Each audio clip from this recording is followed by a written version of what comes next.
channel.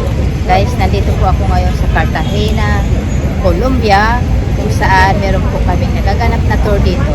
Kung nakikita niyo po guys, yung nasa likuran ko po ay yung napakagandang monument po.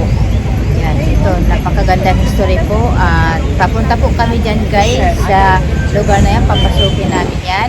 At kasama ko yung aking mga katulpo dito, yung aking mga katulpo. So, nandito po sila. At parang yung feeling ko po ngayon, nakarating po ako dito sa Cartagena, Colombia. Ano po parang kakaiba po yung feelings ko ngayon. Kasi ang mga tao po rito ay, alam niyo na, sabi nga sa history po, nandito po marami mga drug cartel dito, sabi nga nila.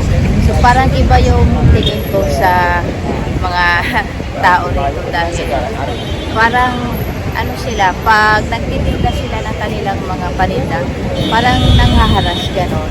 So hindi tuloy ako nagiging komportable. Pero yun lang guys, tingnan lang natin, total nasa grupo naman kami. Isishare ko lang sa inyo. Meron po silang napakagandang tanawin dito. Talagang napakasulit po yung yari ng ano na yan, yung yari ng monument na yan. Kaya parang solid pa to po. Kaya tingnan po natin guys ang hitsura niyan. Okay? Lalapit po kami doon. So, wag po kayong malis dyan.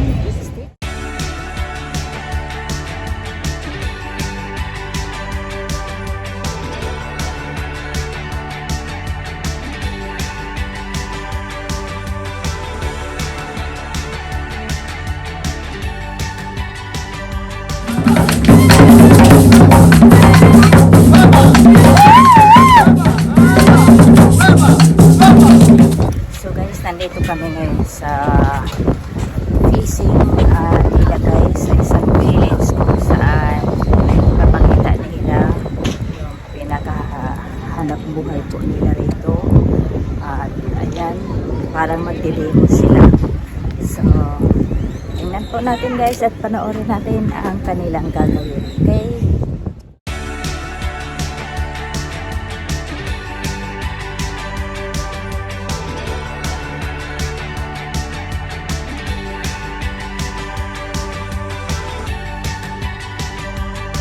Represented by the fish outside the water. Now the fish trying to get out, trying to breathe, moving a lot.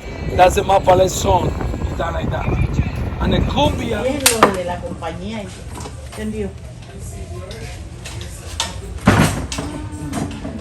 Ayan, dahil kami ay nauuhaw, paghanda kami ng buko rito. Yung buko from Colombia.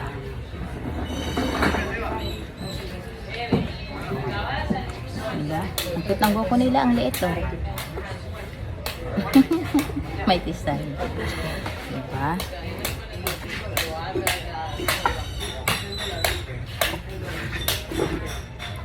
Nakakauhaw. Sobrang init po rito. Kaya nakakain din ako guys ng buko sa wakas, fresh pa. Naminos ko rin yung buko nila. Diba? Ang cute ng buko nila rito. So ayun guys, ayan kung makikita niyo po, ang lugar na to ay halos the same like in the Philippines lang. Ayan. At ang weather po nila rito, give the children money. The same po. Parang sa Pinas na din po. I love that. Medyo mayumid din po ang lugar na to. Walang pinagkaiba po sa Pilipinas. Ayan. So baka itong lugar na to ano lang, hindi talaga to city nila. Yung sign na yan guys, sinasabi nila na bawal daw ang droga dito. O yan, bawal daw magtinda ng droga dito. Exclusive store. Diba? So guys, kung mapapansin niyo po,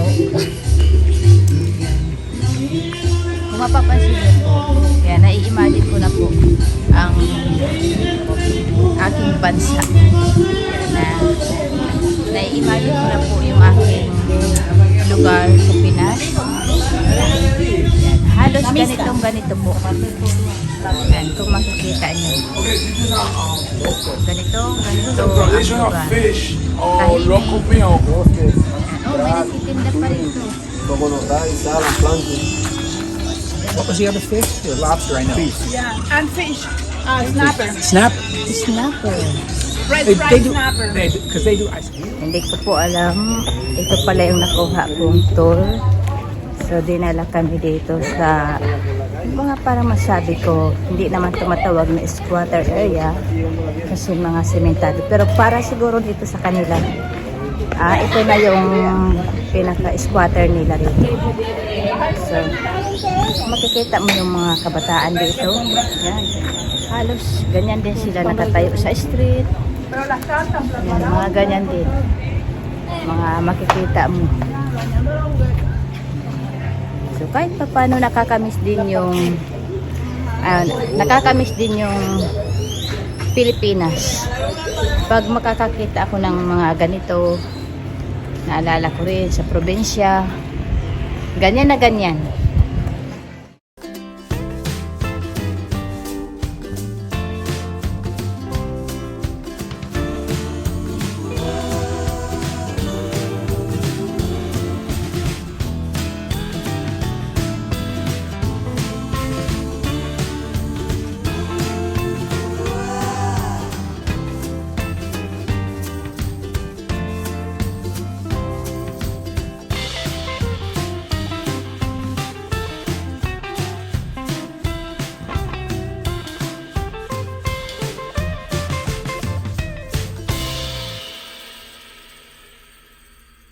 Nandito na po kami ngayon sa Old Town po nila.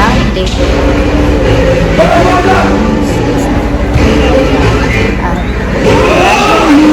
May mga nagpe-perform dito.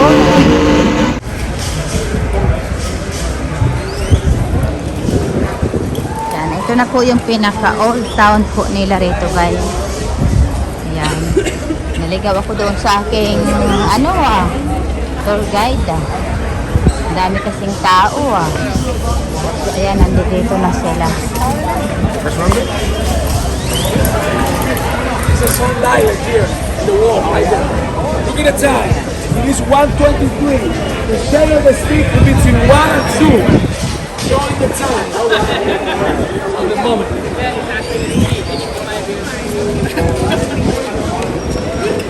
Entonces.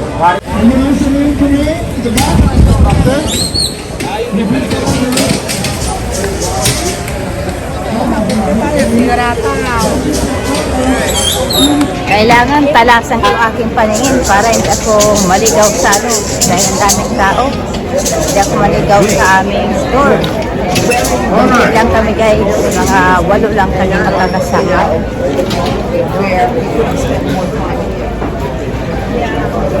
Pero ito talaga yung pinaka-tourist spot nila rito. May tawag na Old Town ng Colombia. Ganda ng mga mangga.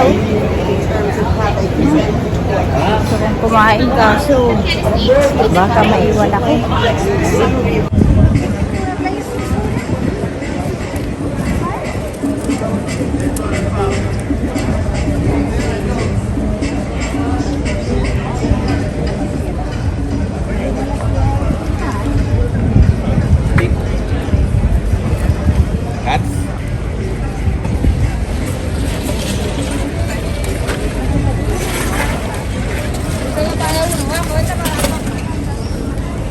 So guys, nandito kami ngayon sa lumang simbahan nila. Ayan. Ito yung pinaka lumang simbahan po nila. Nandito kami sa gilid.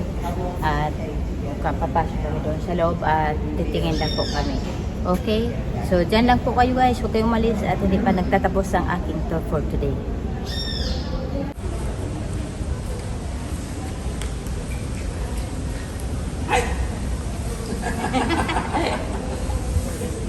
I thought it's a bed.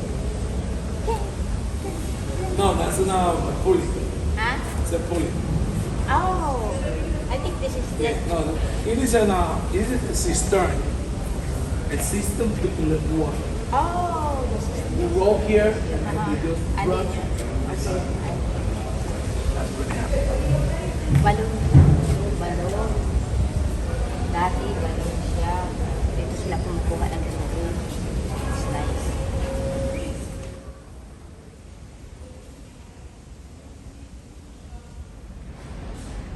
Guys, ang Colombia ay isang Catholic Church po ang mga tao rito.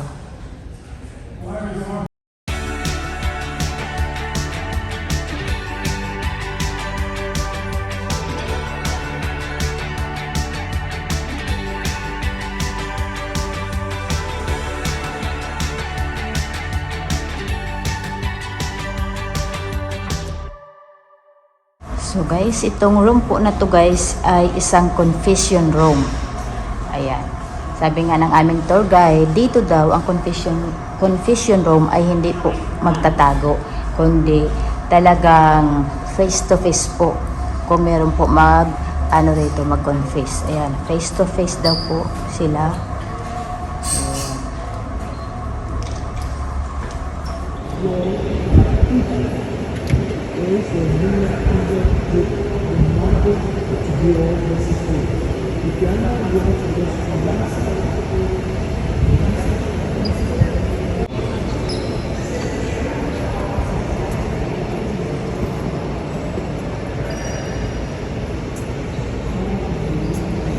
Only guacamole. So, dito po nagtatapos ang aming tour sa park na to. At kami ay dito na yata. Dito kami mag-aabang ng aming bus. Okay? Dito yung aking mga kasama. Ayan, sila yung aking mga kasama dito sa tour. So, stay tuned lang kayo guys. At meron pa kaming isang stop daw. Okay? Hindi ko alam kung saan. Guys, ito na yung aming last stop po rito. At kain yata kami sa restaurant ngayon. At ang magiging view namin ay ang dagat. Ayan. Kung makikita nyo po guys, ayan yung aming view rito. Ayan, nandito kami ngayon. At ito na yung aming last stop. At mukhang kakain muna kami. So ayun guys, uminom lang kami ng juice. Doon yun lang pala yung libre sa amin. Pero okay lang kasi masarap naman yung juice. At dito lang mabibili yung juice na yun. At Caroso ang kanyang pangalan. So hindi familiar sa amin. Kahit yung mga kasamahan ko na uminom, hindi rin nila alam. So ayan, on the way na kami ngayon sa bus para babalik sa doon sa ship. Wala kaming masyadong, wala pa akong nabiling remembrance. Kanina takot akong bumili doon kahit itong mga kasama ko dito, itong mag-asawa na to, hindi rin daw sila bumili kasi takot din silang bumili. So wala akong souvenir. Ayaw ko kung meron kaming mabilang souvenir, try ko na makabili kami, okay? So ayan guys, duty free muna. Dito muna kami sa duty